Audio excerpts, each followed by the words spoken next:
4에서 5절.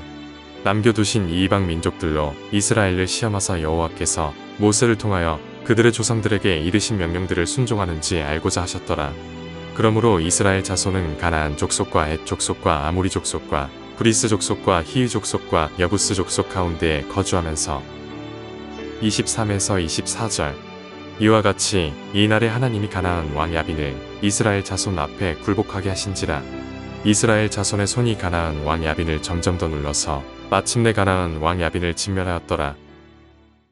네, 우리 계속해서 사사기 4장 말씀 함께 살펴보겠습니다. 네, 에훗이 살아있는 동안 80년간 평안했다라고 기록되어 있는데요. 그러했던 이스라엘 민족이었지만 에훗이 죽고 난 뒤에 이스라엘 민족은 곧바로 하나님을 떠나고 그 목전에서 악을 행하는 것을 보여줍니다. 이 80년이라는 세월이 결코 짧지 않은 세월인데 하나님의 구원을 보여주는 사사가 죽고 나면 곧바로 하나님을 잊고 하나님을 떠나게 됩니다. 그런 그들을 향하여서 오늘 본문에서도 마찬가지로 하나님께서는 심판을 내리십니다. 하솔에서 통치하는 가나안 왕 야빈의 손에 그들을 파셨다라고 기록이 되어 있는데요. 시스라라는 이 군대 장관을 거느리고 철병거 900대를 이끄는 왕이었습니다. 이스라엘 자손을 심히 학대했다라고 기록이 되어 있는데요. 이스라엘 민족 20년 동안 괴롭히며 약탈합니다. 이스라엘 민족은 그러한 어려움을 겪을 때에 이제 다시 하나님 앞으로 돌아오게 되고 하나님께 부르짖게 됩니다. 오늘 본문에 나타나는 사사는 네 번째 사사입니다. 바로 드보라인데요. 드보라는 우리가 잘 알고 있는 것처럼 여자 사사입니다. 하나님께서는 이스라엘 가운데 이 드보라를 세우셔서 하나님의 구원을 경험하게 하십니다. 그런데 이 3장에서 사사를 세우실 때에는 어떻게 표현을 하냐면요, 한 구원자를 세우신다라는 표현을 사용하는데요. 오늘 본문에서는 이 한 구원자라는 표현이 아닌 다른 표현을 사용을 합니다. 5절에 보면 재판을 받더라라는 표현인데요. 3장에서는 이 사사를 통해서 하나님의 전쟁이 치러지고 이스라엘을 구원하는 역할이 강조되었다면 오늘 본문에서는 재판하고 있는 사사의 역할이 강조되고 있습니다. 이 재판 드보라는 그에게 나아오는 이스라엘 민족을 재판하는 사람이었는데요. 이 재판이라고 하는 것이 이제 우리가 법원에서 판결을 내리는 것도 물론 포함을 하고 있지만 하나님의 뜻이 무엇인지, 무엇이 옳고 무엇이 그른 것인지를 가르쳐주는 역할을 하는 것입니다. 그래서 운니엘과 에훗 같은 경우에는요, 직접적으로 하나님의 계시를 듣고 전쟁의 선봉에 서면서 이스라엘 민족을 이끌어갔던 그런 사사였다면 드보라는 자신이 직접적으로 나선다기보다는 하나님의 뜻을 밝히 보이게 하고 그 뜻을 들은 하나님의 백성들이 그 뜻을 향해서 나아갈 수 있도록 이끌어주는 역할을 하는 사사가 오늘 드보라 사사라고 할 수 있습니다. 그래서 오늘 본문에 보면은 이제 드보라가 직접 전쟁에 나선다기보다는 이 바락을 통해서 이 승리하실 하나님에 대해서 말씀을 하고요. 이 바락이 그 전쟁으로 나아갈 수 있도록 이끌어가는 역할을 하고 있습니다. 하나님께서 예배해 두신 승리를 하나님의 사람 드보라를 통해서 확인하고 또 그를 통해서 이스라엘 구원하시려는 그 계획을 확인했다면 바락은요, 이제 사실 담대하게 전쟁에 나가면 되는 것이었습니다. 하지만 바락에게는 그러한 확신이 좀 부족했던 것 같습니다. 그래서 드보라에게 뭐라고 이야기를 합니까? 드보라, 당신이 나와 함께 가주시면 내가 나가겠고 당신이 함께 하시지 않으면 내가 나가지 않겠습니다. 이 하나님의 사람 드보라가 동행해 줄 것을 요구하고 있습니다. 드보라는 이것을 허락하지만 바락이 이 일로 인해서 자기의 영광을 얻지 못할 것이다 라고 말씀합니다. 이스라엘을 이끄는 군대 사령관으로서 전쟁에서 승리를 취하는 것은 매우 큰 영광입니다. 하지만 바락은 이 전쟁을 통해서 영광을 취하지는 못할 것이다 라는 말입니다. 하나님께서는 이 시스라를 여인의 손에 붙이실 것이다 라고 분명하게 말씀하고 있습니다. 이제 하나님께서 직접 개입하신 전쟁이 어떻게 흘러가는지 그 양상을 보여주고 있는데요. 이 전쟁은 실제로 하나님께서 뜻하신 대로 흘러갔습니다. 바락이 스불론과 납달리 지파 사람들 10,000명을 데리고 게데스로 가서 이 전쟁을 준비하게 되는데요. 그 과정에서 이 전쟁과는 전혀 상관없는 일이 11절에 기록이 되어 있습니다. 바로 모세의 장인 호밥의 자손 중 겐 사람 헤벨이 자기 족속을 떠나 이 게데스에 가까운 시아나님 상수리 나무 곁에 장막을 쳤다라는 기록입니다. 전쟁 장소에서 얼마나 많이 떨어져 있는지는 정확하게는 알 수 없지만 그 근처에 장막을 세우고 있었던 것입니다. 11절에 이 말씀이 나올 때는요, 전쟁과는 전혀 상관없는 말씀처럼 보이는데요. 이 전쟁의 마무리가 이 장막에서 이루어지는 것을 보게 됩니다. 바락은 군대를 이끌고 시스라를 치고 승리하게 되지만 결국 시스라를 죽이는 것은 이 겐 사람 헤벨의 아내 야엘인 것입니다. 하나님께서 말씀하신 것처럼 여인의 손에 이 시스라가 죽게 됩니다. 그러면서 이제 하나님께서는 가나안 왕 야빈이 점점 쇠약해지게 하시고 결국에는 이스라엘이 이 야빈을 이기게 되는 역전의 전쟁을 보여주고 있습니다. 오늘 전쟁을 보게 되면요, 20년 동안이나 이스라엘을 괴롭혔던 이 야빈의 군대 장관 시스라를 죽이는 과정 속에서 하나님의 뜻이 이루어지는 것을 보게 됩니다. 여선지자 드보라와 직접 전쟁을 이끌었던 바락, 그리고 시스라를 죽였던 야엘까지 모든 과정이 하나님의 섭리 속에서 진행되는 것임을 오늘 본문은 분명하게 보여주고 있습니다. 사랑하는 부평교회 성도 여러분, 그러한 하나님의 섭리 속에서 우리는 어떻게 살아가야 하겠습니까? 우리의 삶의 방향은 어떤 방향으로 흘러가야 하겠습니까? 우리의 삶이 이 땅에 살아가는 동안 이 하나님의 다스림과 섭리하심, 우리의 삶을 이끌어 가심 속에 우리의 삶을 온전히 드리며 살아가고 있습니까? 오늘 본문에서는 드보라 한 사람만으로 구원이 이루어진 것도 아니고요, 바락을 통해서만 이루어진 것도 아닙니다. 한 사람의 집안에서 연약함을 보여주는 야엘을 통해서 시스라가 죽게 됨을 통해 이 전쟁은 결국 사람의 능력에 달려있는 것이 아니라 하나님께서 이루시는 전쟁임을 분명하게 보여주고 있습니다. 그렇다면 이 전쟁을 경험한 이스라엘은 이제 어떻게 해야 됩니까? 그들의 삶 속에 계속해서 역사하시고 섭리하시는 그 하나님의 다스림 앞에 이스라엘 민족은 어떻게 해야 하겠습니까? 이스라엘 민족은 운니엘과 에훗과 같은 사사가 없더라도 하나님을 신뢰하는 민족이 되어야만 합니다.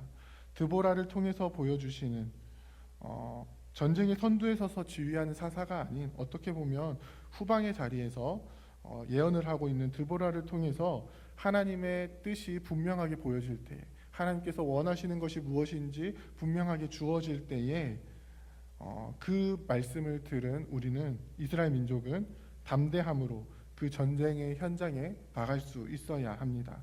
결국에는 이루실 분이 하나님이심을 분명히 알고 우리의 삶 가운데 재판하시고 분명하게 옳은 길을 가르쳐 주시는 하나님의 인도하심 속에 우리는 나아가야 한다는 것입니다. 물론 그 길이 쉽지만은 않습니다. 바락이 보여주는 것처럼 두려워하는 마음이 생길 수도 있습니다. 하지만 우리가 하나님의 뜻을 알았을 때에, 하나님의 말씀을 통해서, 또 성경을 통해서, 또 기도를 통해서 우리가 하나님의 뜻을 알았을 때에 담대함으로 그 가운데 나아갈 수 있기를 소원합니다. 하나님의 말씀을 통해 주시는 확신 가운데에 기꺼이 나아갈 수 있는 우리가 되기를 원합니다. 드보라를 통해서 바락과 함께 하심을 보여주신 것처럼 우리 가운데 말씀으로 함께 하시는 하나님을 온전히 믿으며 우리의 삶의 현장 가운데 나아가기를 원합니다. 그래서 우리의 삶의 현장에서 수많은 문제들이 우리를 괴롭히고 또 우리를 억누르고 우리의 구원을 잊게 하려고 하지만, 그 가운데 우리를 위해 싸우시고 구원을 이루시는 하나님을 늘 기억하기를 원합니다. 우리에게 승리를 주시는 그 주님을 기억하기를 원합니다.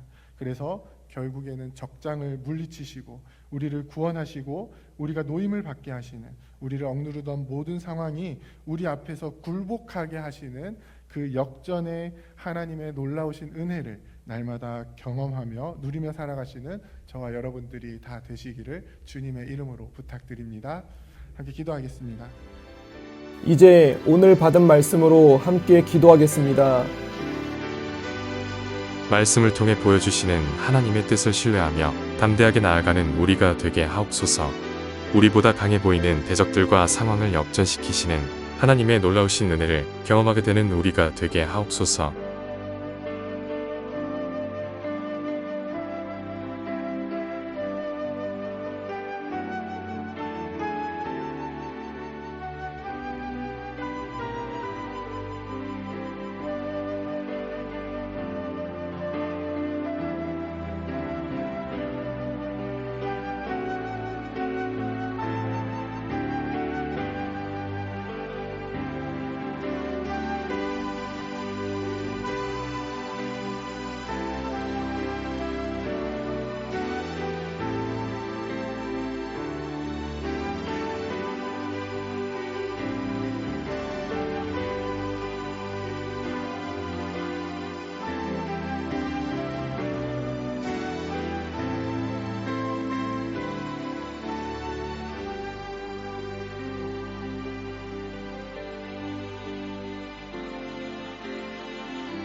이제 개인의 기도 제목을 가지고 하나님 앞에 기도하시기 바랍니다.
수고하셨습니다.